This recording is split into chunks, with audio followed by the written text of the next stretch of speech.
Alors, mythologie grecque, parlez-moi de Plutarque. Vous avez lu Plutarque? Ouais. Alors, on va parler des Amazones, allez-y. Oui, d'accord. Alors, les Amazones, c'est un peuple de guerrières très féroces, plus que les femmes encore. Plus que les femmes. Ça devait être quelque chose, alors. Vous pouvez rien faire. Alors, quelle est la capitale de l'Argentine? Je l'ai vu hier dans Mission Express. Ouais, allez, je vous aide. Je vous donne un indice. Ah oui, Buenos Dias.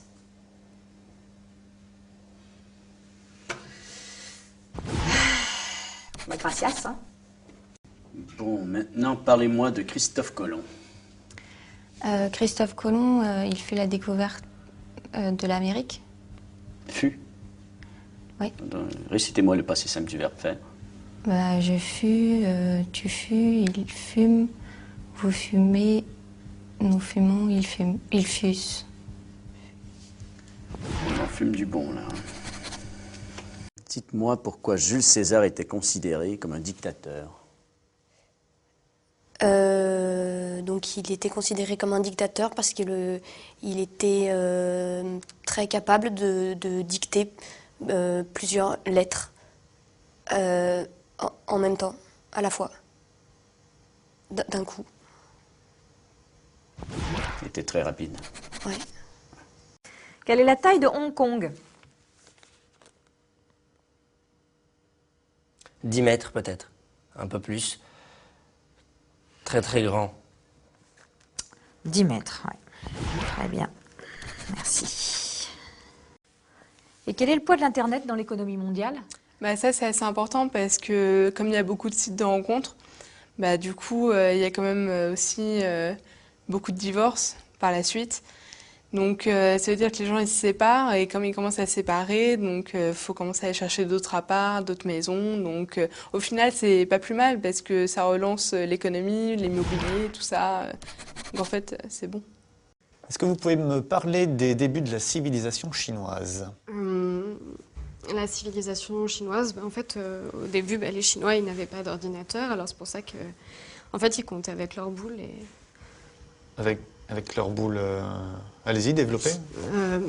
Baby-foot, quoi. Enfin... Avec les boules du baby-foot? Ouais. Comme au baby-foot. Ah oui, comme un baby-foot. Ouais.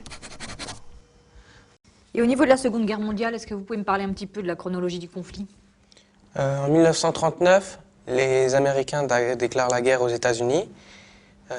Ensuite, c'est la France qui se fait prendre donc, par derrière par les Allemands. Et ça se finit en 1918, mai 1918, par le traité de Versailles à Verdun.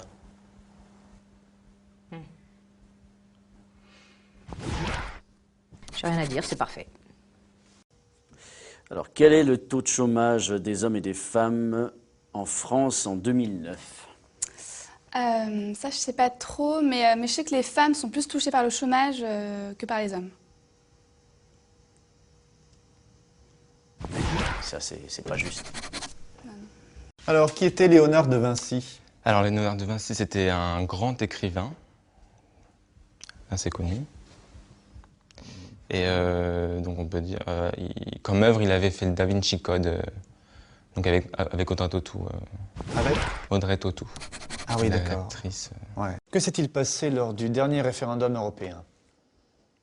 Ils ont voté non contre la prostitution européenne, en fait. Contre la prostitution européenne? Ouais. Qui a voté non? Tout le monde, sauf les Hollandais, parce que pour eux, ils aimaient bien la prostitution. Ah ouais. Et vous en pensez quoi, vous? Bah, je suis ni pour ni contre, en fait, parce que j'ai pas l'âge de voter. Alors, comment est formé un sonnet? Alors, le sonnet est formé de 2 quatrains et de 2 tiercés. 2 tiercés. Tiercés gagnant, bien sûr. Oui, pour... Non, enfin, il y a 2 quatrains, 4 et 2 tiercés avec 3. Il ne faut pas que ce soit dans le désordre, en tout cas. Non, c'est d'abord les quatrains, après les tiercés. D'accord, merci bien.